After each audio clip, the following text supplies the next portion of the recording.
සුබ දවසක් කියලා පිළිගන්නවා SL Family Kitchen YouTube channel බලන සීල දෙනාම. ඉතින් ඔන්න වෙනදා වගේම ලස්සන රෙසිපියක් මම අද තරම් ආවලට කියලා දෙන්න. අද මම අරන් ආවේ මාළු මිරිස් කට්ලස් කොහොමද ගෙදර නිවර්දිව හදාගන්නේ කියලා. ඉතින් මේකට වැඩි යමක් අවශ්‍ය වෙන්නේ නැහැ. හරි ලේසි හදන්න. අපි බලමු මේක කොහොමද හදන්නේ, මොනවද අවශ්‍ය වෙන්නේ කියලා. ඉතින් මම මෙතන අරන් තියෙනවා මාළු මිරිස්. ඔයාලට පුළුවන් මේකේ ලොකු කරල් කියලා නැහැ, පොඩි කරල් උනත් ගන්න. අරගෙන නටන උණු වතුර දාලා විනාඩි 10ක් විතර මේක තියාගන්න ඕන. ඉතින් මේ දකින්නේ මම උණු වතුර දාලා තමයි මේ තියෙන්නේ. දැන් මේ ටික අරගෙන අපි මේ විදිහට අතින් කරලා අරගෙන අතින් මේ විදිහට පොඩි කරගන්න ඕන. එතකොට ඇතුලේ තියෙන ඇට එහෙම ගැලවෙනවා. දැන් ඔයාලට මේ විදිහට පීසක් අරගෙන මේක පැත්තකින් පළලා හැන්දක් අරගෙන අපි ඇතුලේ තියෙන දේවල් ඉවත් කරගන්න ඕන. ඔයාලට අර ලේසියෙන් මේක කරගන්න පුළුවන්. දැන් මේක අපි කරන ගමන් අපි මේකේ බැටර් එක හදාගමු. ඒකට මම මෙතන පාන් පිටියක් අරන් තිනවා. ඔයාලට අවශ්‍ය ප්‍රමාණය අනුව ඔයාලා ගන්න. ඒ වගේම මම මේකට බීතරයක් එකතු කර ගන්නවා. තාම මේකට මම ලුණු ටිකක් එකතු කර ගන්නවා, රස අනුව ඔයාලා එකතු කරගන්න එක. දැන් මම මේක හොඳට කවලම් කර ගන්නවා. වතුර ටිකක් දාලා බටර් එකේ පැදම එනකල් ඔයාලත් මේ විදිහට වතුර පොඩ එකතු කරලා කවලම් කරගන්න. දැන් අපි මේකේ කරි එක හදාගමු. ඔයාලට පුළුවන් කැමති ප්‍රමිතියට කරි එක හදා ගන්න රසට. ඉතින් මම පොල් තෙල් ටිකක් දාගත්තා. පොල් තෙල් ටික රත් වීගෙන එනකොට මම අප පොඩ්ඩක් එකතු කර ගන්නවා මේකට. ඒ වගේම සුදු ලුණු ටිකක්, කරපිංච ටිකක්, ලුණු ටිකක්. මේ ටික පොඩ්ඩක් මම කවලම් කරගෙන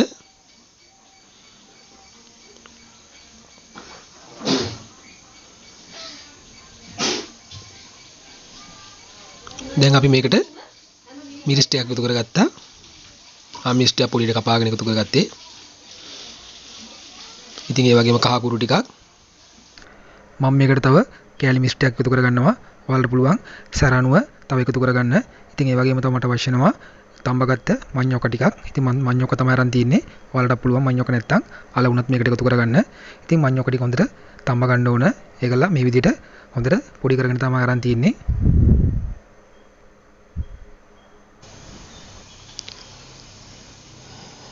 මේ ටිකත් කවලම් කරගෙන ඔයාලට පුළුවන් මේකට මාළු ඒ වගේ නැත්තම් සැමන්, මම නම් සැමන් තමයි එකතු කරගන්නේ මේකට. එකතු කරගෙන මේකේ රස වැඩි කරගන්න. දැන් අපේ කරි එක දාන ඉවරයි. ඉතින් ඒකට මම තව ලුණු ටිකකුත් දාගත්තා.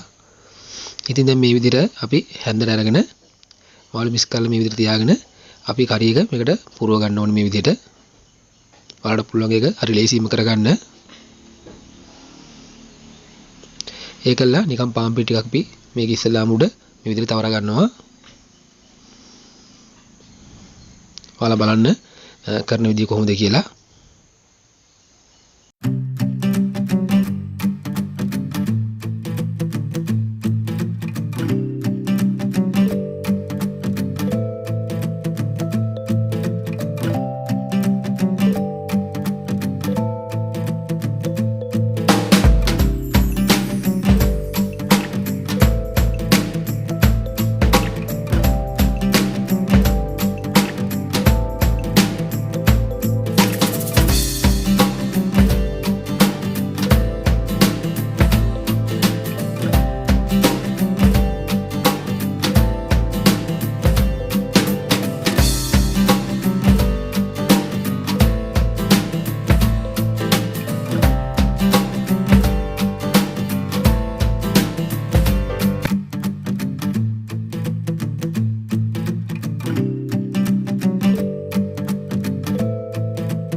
ඔන්න ඉතින් අපේ මාළු මිරිස් කට්ලට් ටික අපි දැන් හදලා ඉවරයි.